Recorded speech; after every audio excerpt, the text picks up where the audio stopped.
Hello, first grade. This is Mrs. Ball with your social studies lesson for today. Let's go ahead and get started. Our standard is SS 1.5, identify historical events and celebrations within the local community and throughout Alabama. Our essential question is, why is it important to remember historical celebrations today? Our I can statement is, I can identify important people that have made contributions in society. Ruby's first days at school. Ruby was the only first grade student in Mrs. Henry's class. Mrs. Henry was a new teacher at the school and was the only teacher who agreed to teach Ruby. She expected to have an entire class. On Ruby's first day, every white parent took their child out of the school. Ruby spent her entire day, every day in Mrs. Henry's classroom alone. She was not allowed to go to the cafeteria or out to recess with other children. When she had to go to the restroom, federal marshals had to walk her down the hall.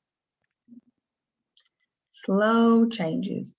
By the end of first grade, things began to calm down at Ruby's school. Several white students returned to school by the end of the year, but Ruby was still in her class alone. By the time Ruby was in second grade, she was able to walk to school alone. There were other students in her second grade class. She began to make friends with other children in her class, but racism still existed. Ruby didn't really understand this until one child refused to be friends with her because of the color of her skin. Ruby's bravery has been celebrated ever since she took the first brave walk to school. She has become a pivotal face of the civil rights movement. Ruby has said that she did not really understand how big of an impact she made in America until she saw a painting that a famous artist, Norman Rockwell, did of her experience of walking to school every day. Ruby today. Ruby Bridges is still alive today. And boys and girls, I actually met Ruby Bridges before. She was here in Montgomery, Alabama last year around this time. She graduated from an integrated high school in New Orleans.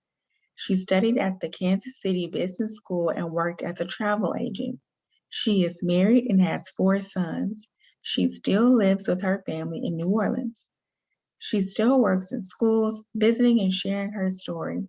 She continues to teach about equality, tolerance, respect, and appreciation of differences in her community and in the world. Thank you for joining me today. I will see you next time.